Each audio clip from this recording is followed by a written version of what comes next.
Hi guys, welcome to the show. The iridiots are here. Hello guys, all right? Hello, hello. Hello, hello, hello. Good. Look at these good-looking people we've got here today. It's just, I mean, man, look at them all. It's just amazing, isn't it? Follically challenged. Follically, well, not all of us, obviously. Not all of Only 4 out of 5. Only 4 out of 5. Yeah. You're not though, are you, Jam? You're just blonde. No, I'm not. I've got hair. It's just you can't see it, but I've got hair. Yeah. Good. How you doing, guys? All right? Brilliant. Very well. Thank you.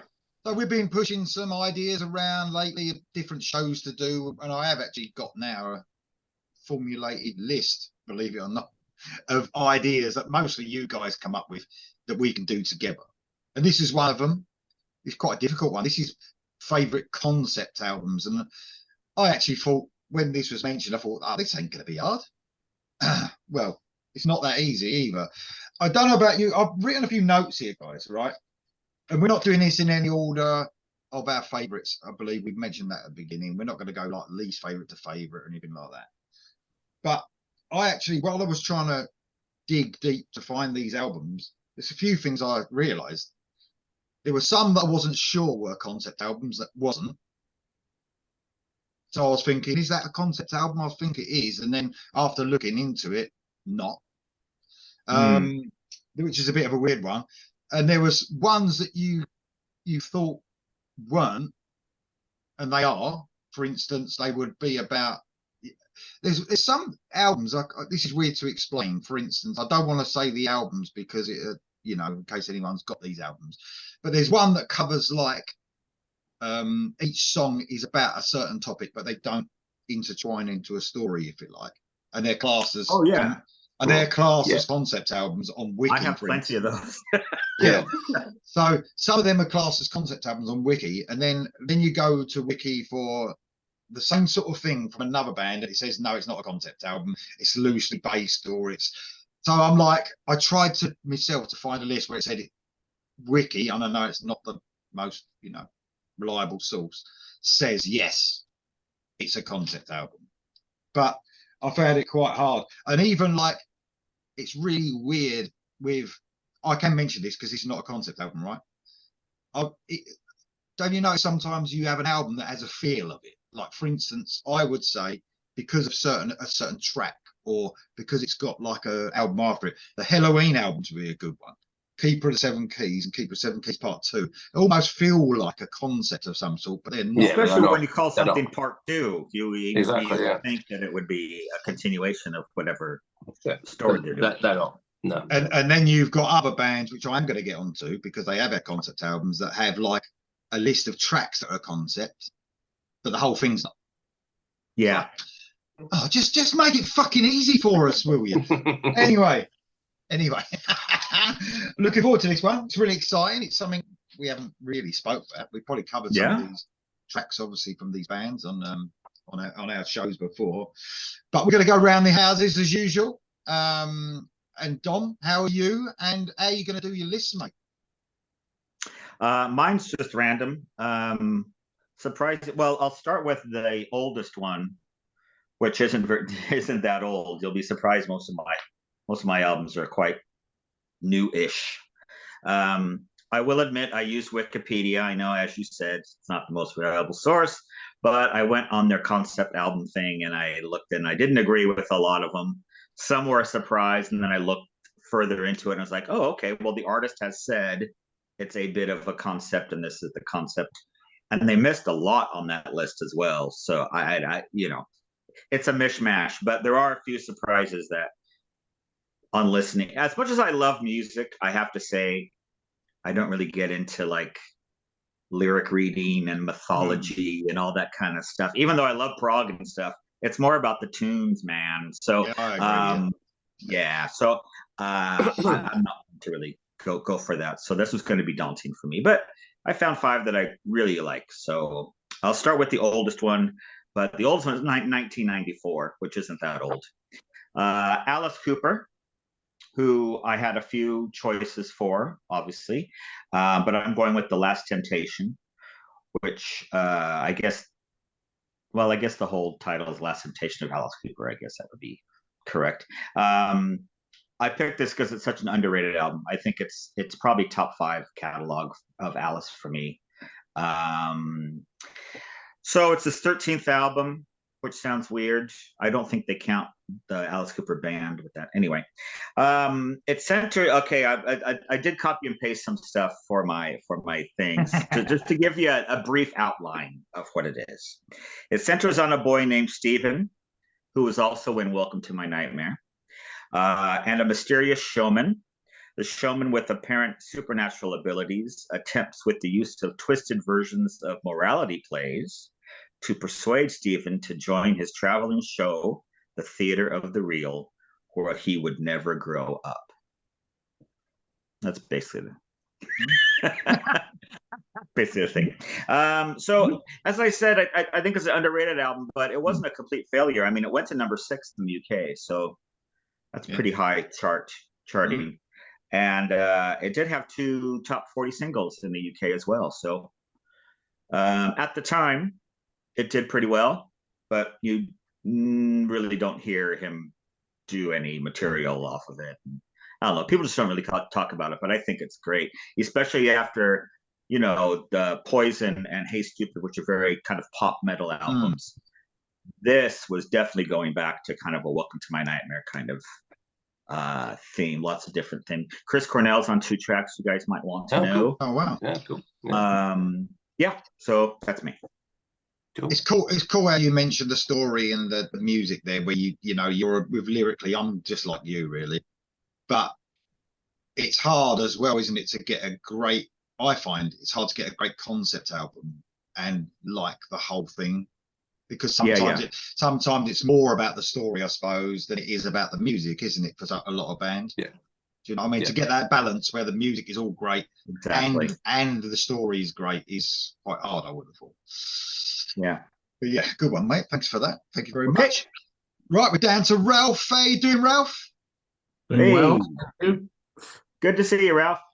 Thank you. Good to see you all as well. I need a little bit of introduction because I was looking around for concept albums in my catalog to find out there aren't many. Because as Don was saying, I'm more into the songs, not so much into the big stories behind it and so on.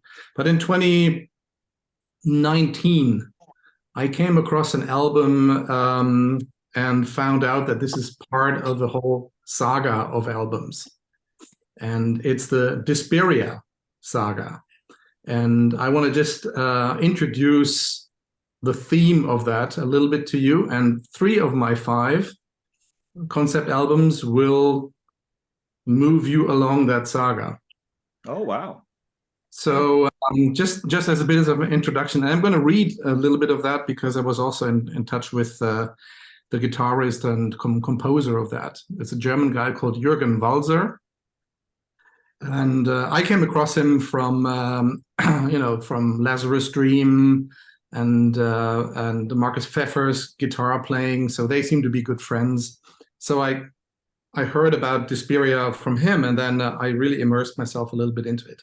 So just a little bit of background on why I've chosen those 3 out of my 5.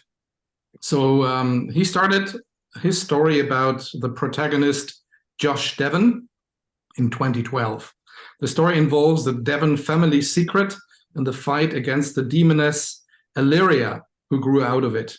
The idea was also born because in the first album in particular, and in the second album then as well, it's based on real facts about Jürgen's severe depression due to, among other things, professional hopelessness, a miscarriage of his wife, and his wife's subsequent cancer. So it is a way of him to really sort of process that whole story. And so the first album, which is called Desperia, A Dream Therapy, really also is very autobiographic of Jürgen, and then the story developed further, and I'm going to say more about that. So in total, we're talking about 4 albums. 3 of the albums have already been released, and the 4th album will be released in 2024, and it will have 2 parts. So I can only speak about the first three. So the first one is called A Dream Therapy. And it explains how Josh Devon, which is Jürgen, so to say, you can say, is going through hypnosis from a guy called Professor Smith. And he goes through various rooms in that session. He meets his grandfather. He asks himself about the meaning of life, confronts his being as a conformist, so to say, and he meets his former superior. And the song that I like very much from that album is called "Devil in Disguise." It is a sort of like I don't know if you remember Udo's "The Bullet and the Bomb" song, Yes. the riffing. It has that sort of very straightforward, heavy riffing. So he reaches various different gates. I make the story a little bit shorter, and he chooses one gate that is the one around love and light, and then he returns from his hypnosis session and is sort of healed from that. So that's the first album, and the demoness Illyria will become sort of the main protagonist in the further albums from the Desperia saga. So a great album. It has these strong, heavy rock riffs, but it also has a lot of orchestral parts, has some spoken parts, a ballad or a couple of ballads in there as well. So it's a great mix of the storytelling of how Josh Devon gets through these different rooms during his hypnosis and comes back healed and sees light and love at the end. Is it all the same singer through all of them, Ralph? Or does he have like singers? There are various singers, and maybe already good to know from the second album onwards. I think on the first album, there are male and female singers, and on the second album onwards, since then we have Zach Stevens on vocals. And we also have Karsten Schultz on vocals, who we also know from various other projects, great vocalist. And Jürgen plays most instruments, and then there are others like Marcus Pfeffer from Lazarus Dream who adds solos and stuff like that. So it's a group of people going through these or having done these albums. But to me, it's the most the most impressive concept album saga that I've seen so far. So that's why I'm also focusing on those. So first album is A Dream Therapy, and came out in 2012 already, self-produced, and then also released. Yeah, it's just there's no boring second, even though there are spoken parts, there are orchestral parts, and then there are these heavy rock riff parts. It's very nice to listen to in one go, and that's where I normally have a problem with concept albums, that I really follow through the whole thing from beginning to end. And this is the first of three that I'm going to present. Okay, thank you very much. Cool. Very good insight into that as well, Ralph. Thanks, mate. Looking forward to the rest of the story, actually. Yeah, so am I. There you go. Gonna get wild. Thanks, mate. Cheers. Karen, how are you? I'm really well, thank you. Concept albums is one of my absolute favourite things. So your alley, isn't it? No problem with this list. In fact, narrowing it down to 5 was the problem for me. Music is such a highly emotive thing, isn't it? We love music because it evokes emotional responses in us. And with that, concept albums for me even more so, because with that you get a story as well to get lost in. How great is that? So I'm going to start in 2015. Actually, this is my most recent album on my list, and it's by the great Steven Wilson, and it's called Hand Cannot Erase. it's widely regarded as one of, I think, Stephen's 2 masterpiece albums that he's made as a solo artist. The other being The Raven That Refused to Sing. The album was inspired by the story of a lady called Joyce Carol Vincent, who was a woman who died in her apartment in a big city, and nobody missed her for over 3 years, despite the fact that she had family and friends. And the album really is a reflection on modern life, I think, really, and how we've missed that human connection a lot of the time with how busy we are. The album is a really complex work of art. It's a progressive rock album. I mean, the musicianship is incredible. Stephen Wilson has some of the best musicians playing on his albums. Thanks for that, Karen. Amazing stuff. Of course, we come round. How are you, Jam? I'm good, thank you. How are you? Not bad, not bad. Good to see everybody. Yes, yes. What you got on your first one? Did you find it quite hard, this, mate? Yeah, I mean, I'm not a big lyric person either. I don't really tend to listen. I could be singing anything and it doesn't really enter my head, to be fair. I can be saying all like sorts of shit. kiss this guy, yeah, Yeah, anything like that. Yeah, it doesn't bother me. Yeah, but so no, I really have got 5 that, yeah. I'm going to be the obvious person. I'm going to pick all the obvious ones that we want to talk about. I know obviously Dom has already said by his years he is not going to pick the album I thought he would pick, because he said that 1994 is the earliest. So I'll talk about that one. But the first one, let's get the elephant out of the room. Of course. Mindcrime. Yeah. Yeah. I'm not going to talk about story. I'll let Lee have the honour of that, because I know he's one of his favourite albums ever. But 1988, Capitol Records. You know, this is widely regarded as the best concept album, metal-wise, ever made, and it is. You know, we don't just like it. We don't talk about it because everybody says you should love it. It's absolutely amazing. Great songs: Revolution Calling, Speak to Me, Needle Lies, Don't Believe in Love, Eyes of a Stranger. All the songs are great. The story. I'll hand over to Lee. Well, I mean, it's probably one of the only stories of concept albums I actually know. I think it was like it's been delved into so much. You know, it's not that confusing either, is it? No. Basically, but Nicky obviously was brainwashed and joined this revolution type thing, and ended up doing some shit that he, you know, that is the story. It done some shit that was bad, yeah, just all in the name of, you know, believing what he believed. But I mean, yeah, it's just it was ahead of its time at the time, wasn't it? Because it was no metal band had really done that, had they, at that time? And I think they were ahead of their time anyway. Before that, with Rage for Order was just, you know, that almost feels like I said to you at the beginning, that you have these albums that feel like a concept album because of the way they feel sometimes. And Rage for Order, to me, feels like a futuristic concept album, but it wasn't. And then they went and did Operation Mindcrime. I mean, people say this is their most progressive album. I thought Rage for Order is their most progressive album musically. This is more straightforward for me. I think more of a straightforward metal album. But yeah, just what hasn't been said about. We've all actually I didn't put it on my list because it's the one that everyone speaks about, isn't it? Yeah. It's just like it's renowned for being one of the best albums of all time, not just the best concept album of all time, you know. But yeah, anyone else got anything to say about that amazing album?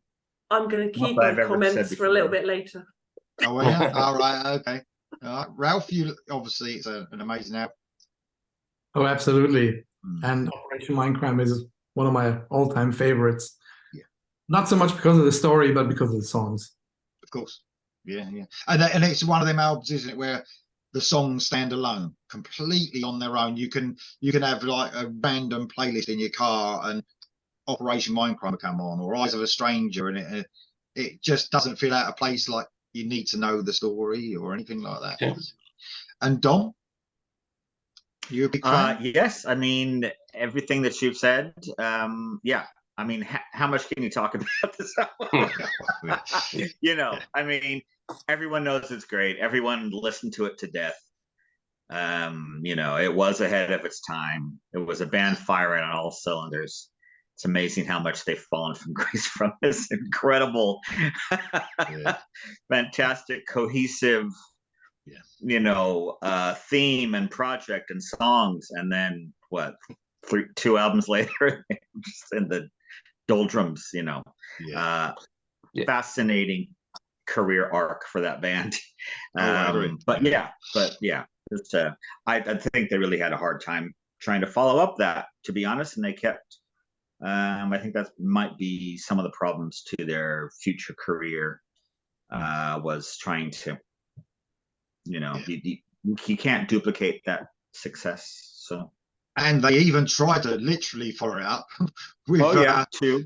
Not great success either. Yeah. So, the only cool thing was having Ronnie Dio doing Dr. X. Yeah, that was very cool.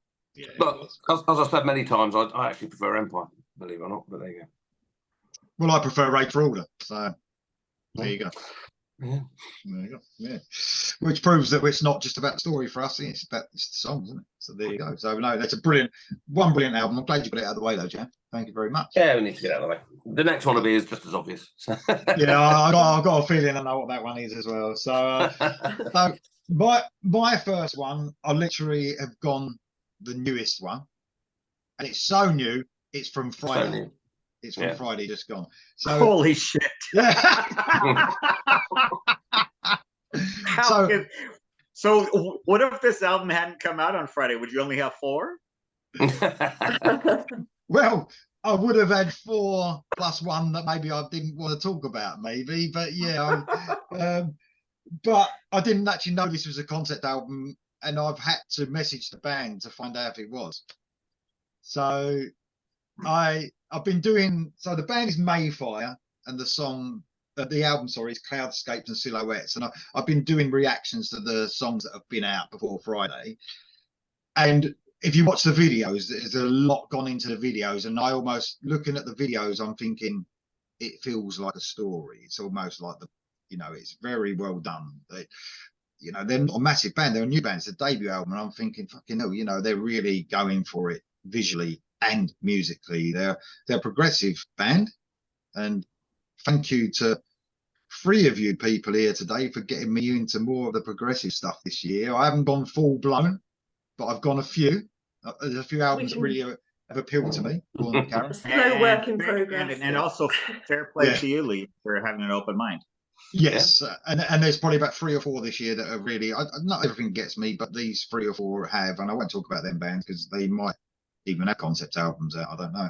But this got me straight away. It's a brilliant album, and I've listened to it all the way through. And you know what it's like, I know it's only the weekend, but it's been 2 days, and I've listened to the whole album on the way to work and back again, and everything on it appealed to me. It's not really, so far out there progressive wise. It's really nice to listen to. It's got like a dark, dense feel to it. So when I messaged the band and I said, like, is it a concept album? They said yes. And then because I listen on Spotify. I've got to hold my hands up now, and we all do, don't know, we all stream, but some of us buy stuff as well. I know that.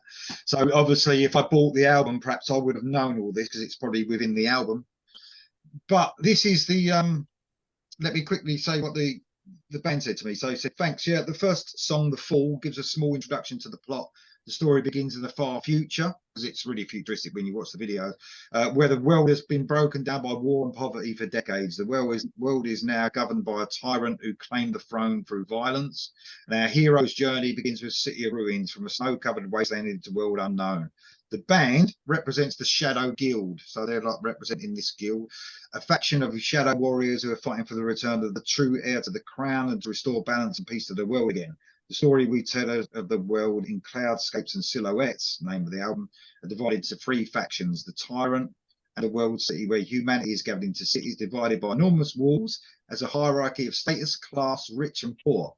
To the outsiders and the free that lives outside the big city walls, but are in continuous conflict with the tyrant's government, to the balancing force names the Shadow Guild, which is the band. There you go. Okay, amazing, Shadow Guild. Yeah. So the music itself, I mean, I haven't dived deep, and God knows whether I fucking will. It's near the end of the year, and then the new year starts with new music. So any band that brings out an album for me in November, man, I've got like, before the new year starts, it's difficult. So, but dark, dense, atmospheric, the whole album is just brilliant. They're Norwegian, by the way. And I mean, I can only really talk. I've listened to the whole album. The whole album's excellent. But the 3 singles, which I've listened to more, Vintonat, Shadows, and the title track, are just amazing pieces of work. They really are. And like I said, it's not prog for prog's sake. It's not, I'm showing off to show how clever I am. The songs are brilliant. Yeah. So there you go. That's my first one. Mayfire, Cloudscapes and Silhouettes. Probably the newest album. You like it, brilliant album. Yeah, really, really like it. It's very, I've got really it as well. good. I've downloaded it all yet. So. Yeah, I think we've seen a whole avalanche of bands coming out of Norway this year. Yeah, you're right. Quite a couple of really, really good ones. Yeah. They've even got Bard from Leprous playing drums on one of these tracks. That's some coup as well. I wouldn't know, but that sounds fucking excellent. He's an incredible drummer. No, I mean, man, I don't often listen to an album, and I thought this is an album. I at the time when I listened to it on Friday, when I went to work and back, I didn't know if it was a concept album, but I had a feeling, so I thought, right, I've got to listen to this because we've got the show on fucking Sunday. So There and Back got me through the album, and I was blown away. It's brilliant. It really is. So there you go. Mayfire. Brilliant. New band. Excellent. Okay. All right. Thank you very much. As you might have noticed, everyone who's watching, people have switched around because I lost connection. But I know Dom went first. I was first. So there you go. Yeah. What's your second one then, mate? Okay. Well, I'm thinking of our audience here, so I'm going to be keeping the rest of mine pretty short because I can imagine them nodding off to all these stories. Yeah, mine are going to be short. It's just, just, come on. Yeah. All right. So I'm gonna go with 2018 Camelot with a K, who I've mentioned on our All Killer before. This is the Shadow Theory. This is their 12th album. Wow, unbelievable. So the gist of it is the Shadow Theory album is a psychological journey through the complexity of the human mind. We are subjected to stimuli constantly through media, technology, social experiments, and AI. Can we still be social creatures in the near future? Which kind of plays upon hand cannot erase and all that stuff as well. Camelot, I love. Wikipedia tells you that it's power metal, but what is power metal really? They've got a lot of orchestral stuff on there, so I would say it was, if anything, it's symphonic power metal, but there's definitely some prog metal in there as well. They definitely have riffs. I think what stands them apart is their singer. He sings in a lower register. He doesn't do your kind of screams, heavy metal screams and stuff. I think I've said before that he reminds me of Billy Vallow from Him. He's kind of got that kind of baritone, very emotional, but he doesn't go for high screams or anything. So that's what sets them apart for me. But the music is great, very heavy, very involved. Great. So Camelot, Shadow Theory. Very cool. Thank you very much, mate. Much appreciated. Yeah, I wouldn't say they were power metal either. But it depends what you think power metal is, I suppose, doesn't it? Yeah. So there you go. They don't have any of those. No. No, you're right. They don't. Thank you very much, Dom. On to Ralph. What you got, mate? I got the second part of the Desperia saga. It's called The Journey to Illyria. It's from 2019, so it's 7 years after the first part came out. Wow. And it continues the story of Josh Devon, who, as you know, from the end of the first one, returned to the light and love. And now 7 years later, he has intense daydreams of atrocity, of hatred.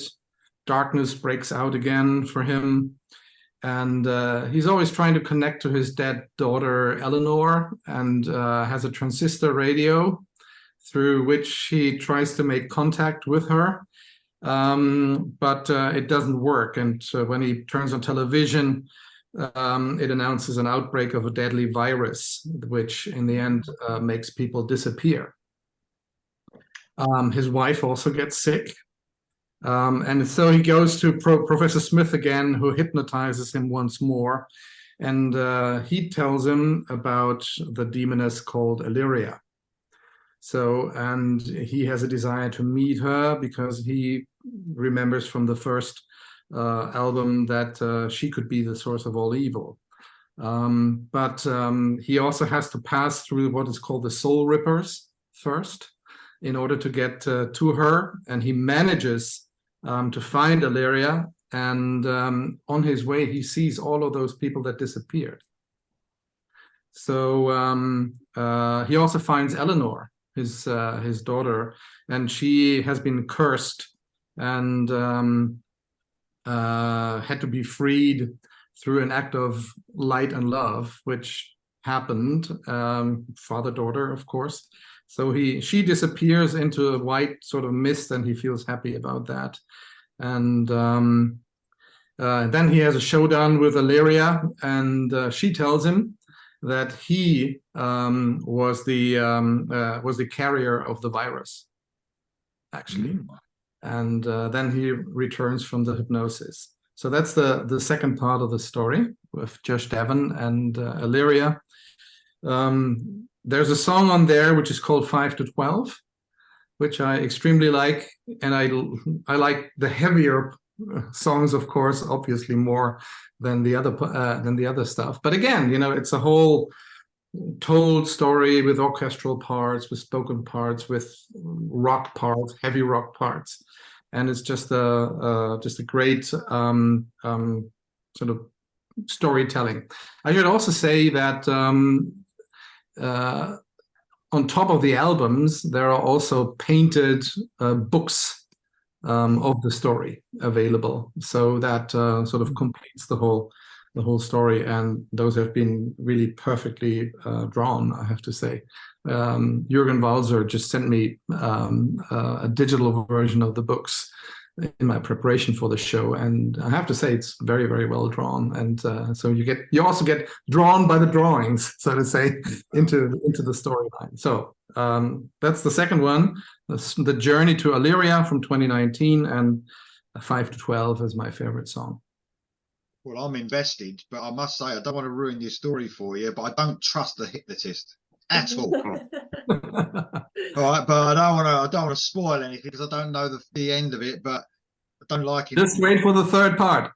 Yeah, I don't like him. I've got to say that I don't like him. It's not comedy, always, is it? It's always the doctor or the professor. I swear to God. Yeah, but that's the Operation Mindcrime coming out again, where we don't trust the professor or whatever, the Dr. X. Anyway, thank you very much, Ralph. Brilliant storytelling as well. Thank you very much. Okay, we're on to Karen. That's some story, Ralph. Yeah, I'm looking forward to the next part as well. Yes, am I. So second choice, speaking of Operation Mindcrime, there's just no way I couldn't put that up on my list. I mean, I think it's just such an important album. It's important personally for me because it changed my life, this album, when it came along in 1988. Wow. As we've already said, you know, it's the story of Nicky. He's a recovering addict. He's radicalized by a revolutionary group led by Dr. X, and he becomes an assassin of political leaders. The reason this changed my life is that I was 13 years old when this came out in 1988. And I used to be allowed to listen on Friday nights to Tommy Vance on the Friday Rock Show from 10 till midnight. For anyone who's watching this who's not in the UK, Tommy Vance was a national institution, and the Friday Rock Show, a whole generation of us grew up listening to this rock show on the radio on Friday nights. And Tommy started playing tracks from Operation Mindcrime when it came out. And the only thing I'd kind of listened to previously that was kind of progressive was my mum's Rush collection, and they started playing these tracks and I just thought, wow, what is that? It was, you know, it's complex, and like you say, it was ahead of its time.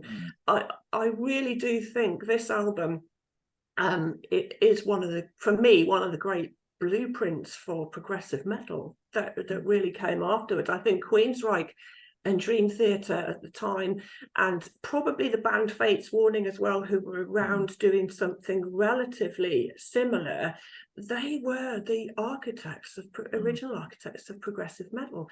And I just think this is such an important album. It is for me personally. It really kick-started my love of sort of more progressive music. I think it is so important for me and for music, for progressive metal in particular. So I could not talk about that. Operation Mindcrime again. It's the every decision made on the album, musically and lyrically, is just perfect. There's not many times you can say that, and I think that's just it's a perfect album. It definitely is. Every bit of it is just it is a perfect album. It really is. Well, you couldn't have. I'm glad you came up with telling the story rather than me, because you sounded a lot better than me. Thank you very much. I remember having a track-by-track listing that Chris DeGarmo did in Metal Hammer at the time, where he went through every track and talking about what actually happens in the story. I kind of got it in there. Yeah, it's brilliant. Absolutely brilliant. Thank you very much, Karen. I'm glad we can all speak about it if we want. It doesn't. We could literally do a show on it, to tell you the truth. But there you go. Everyone, there's been plenty of them as well. Thank you very much, Karen. Jam, you got your second more obvious one or not?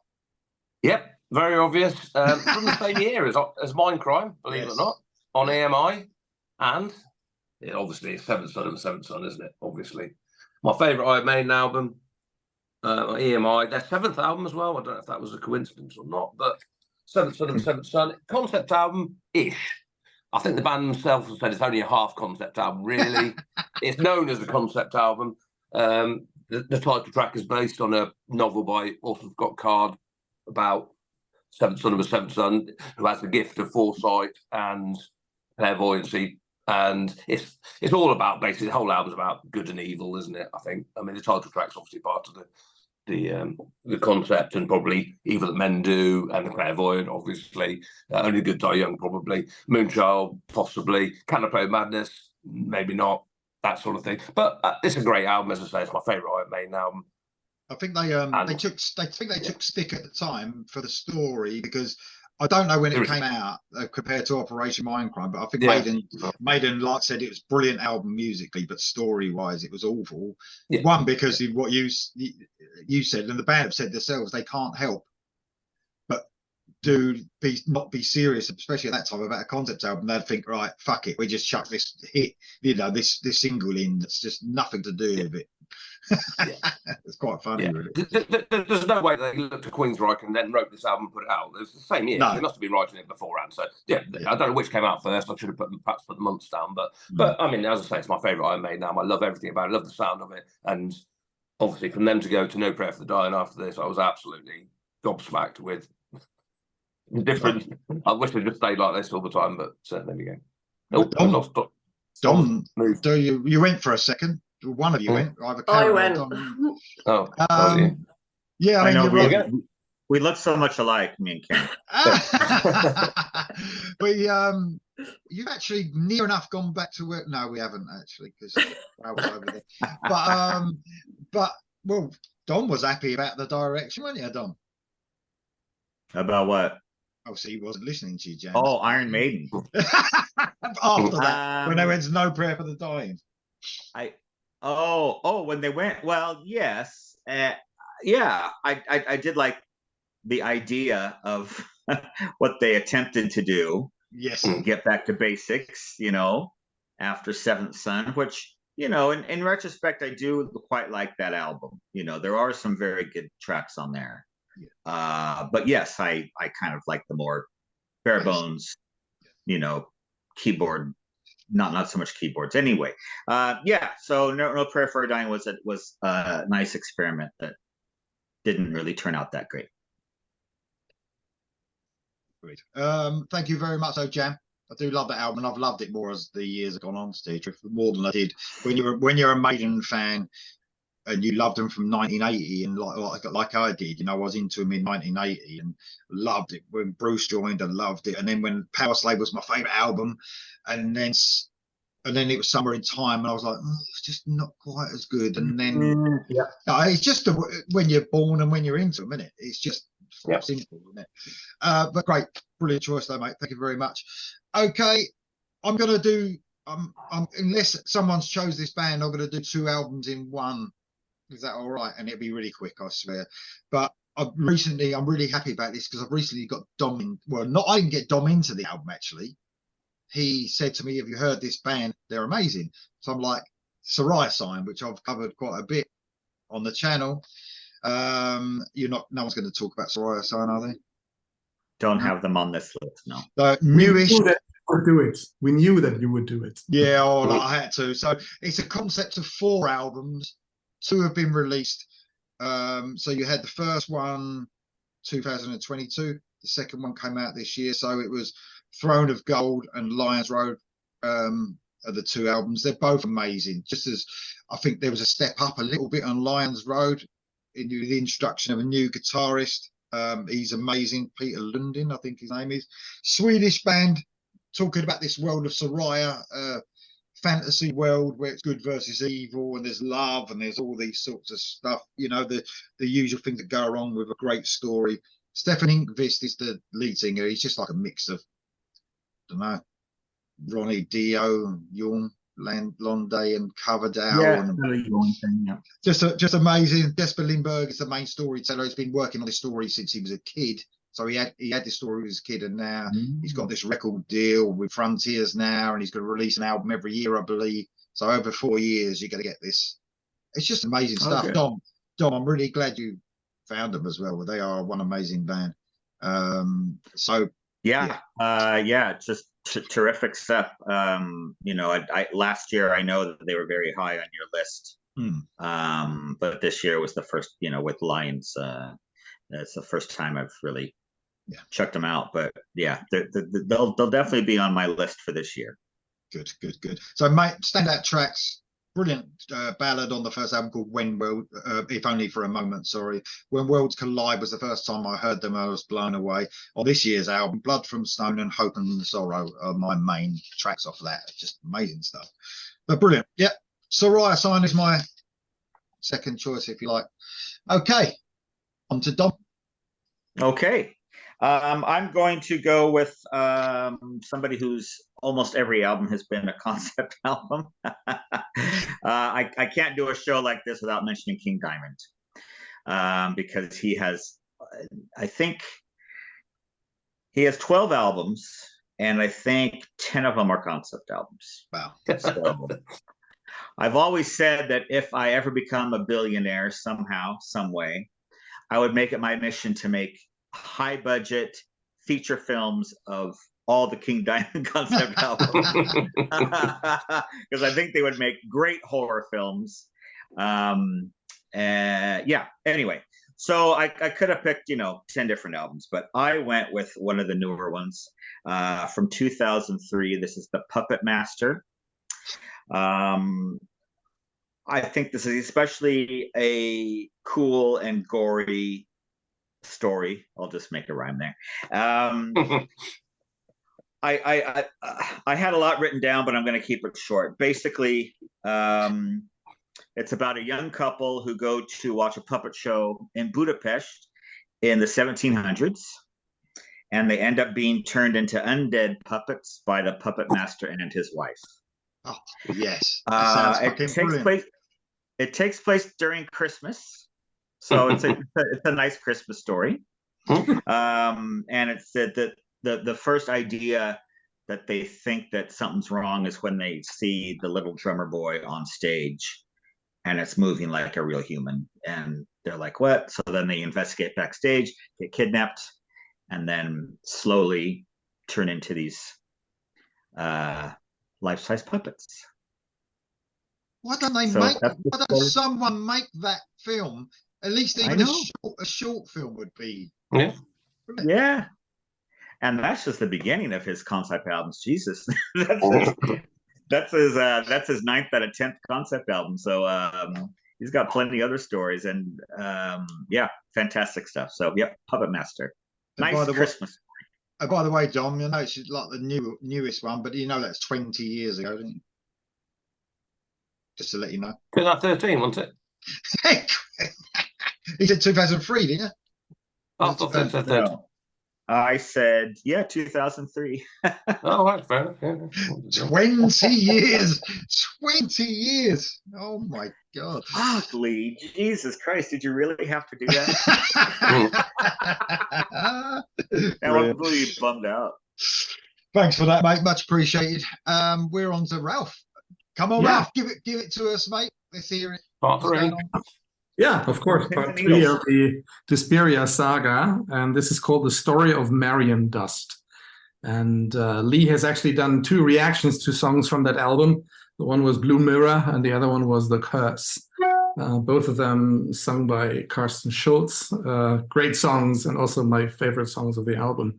The storyline starts to sort of pull several strings together from the first 2 albums, so that you see how everything is somehow connected in some way. Keep the story short. Josh Devon meets Marion Dust, who is also cursed and is thinking like, I belong to nothing. And she touches him with her fingers, and he starts to fall into a dream. It's like a hypnosis once more, you may say. And he goes through certain dimension bubbles, as it is called. He meets the knowers and learns about the story of Marion Dust, and that the knowers had warned her father that she will be cursed and that she needs to be killed before she gets 12. And the whole thing happens in Ivy Bridge in Devon. Then 12 years later, the father couldn't kill his daughter, and in the end, the daughter kills the father during that time. And then again, 2 years later, we find out that Marion got adopted by her neighbors. And the neighbors are the Devons, where Josh is also part of that family. And in the room of Marion is a mirror, which has 3 parts. And 2 parts are missing. There's only 1 part in the mirror, the blue mirror part, which spreads love and warmth and so on when she looks into it. But again, Professor Smith comes up in the storyline. Here he is again, and this fucking guy. This guy, yeah. And he learns about the eternal eye. The eternal eye is the 3 parts of the mirror all together. And several other dimension bubbles happened. But in the end, it turns out that the Marion actually becomes Illyria. I saw that coming. Yeah, you saw it coming. Great. And it also turns out that Professor Smith is a long descendant of the Devons family. So that's what part 3 is about, and then there will be a 4th part to be released, where all the other parts of the storyline will then be kept together. Yeah, so, and it's the album came out 2023, so actually this year. We covered 2 songs, Blue Mirror and The Curse. Absolute great metal songs. I really love them. And yeah, so that closes my first 3 albums, the Desperia saga. I can just recommend that to everybody who's interested in the storyline and also in the music, because it's a great variety of very good music. Thank you very much, mate. And we are that professor. Definitely. As Dom said, that fucking guy, he's back again. We'll find out. We'll find out for part 4, won't we? We'll find out. Yeah, maybe there's a switch. Maybe he turned out to be a good guy. Yeah. Because the little girl turned out to be the demon. So maybe it was just them meddling kids who got involved. Who knows? Yeah, exactly. Thank you very much indeed, I Ralph. want to say one more sentence to that. I think very much what the whole storyline reflects is sort of developments that we also see in the world, and they're just embedded into that storyline and has fantasy and horror parts in that as well. But I think it's a critique of the modern world in the end. Yep. Thank you very much. Very reflective as well, Ralph. Very reflective. Thank you very much. Okay, Karen. How do I follow that? correct. Karen, yes. I'm sure okay, so don't worry about that. I'm going to go for the first of 2 albums. I've got them from 1994. It's a surprisingly good year, actually. And this is an album I didn't actually realise was a concept album until some years afterwards. And it's The Downward Spiral by 9 Inch Nails. It's their critically acclaimed second album, and it's a concept album about the self-destruction of man. I don't know about the concept in great detail with this one. It's not my favourite album by them, actually. My favourite is the album that came after this, which is The Fragile. But at the time this came out, I was a student. I was a die-hard metal fan. And then I heard this and thought, whoa, that's different. I hadn't heard anything else by them at this point. And, you know, it was just a really, really different, that really powerful industrial sound. And a lot of the guys I was hanging out with at the time said, nah, it's just going to be a fad. It won't last.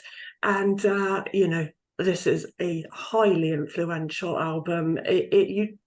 It's gone down as it always comes up in lists of albums you must listen to before you die, you know, most influential albums.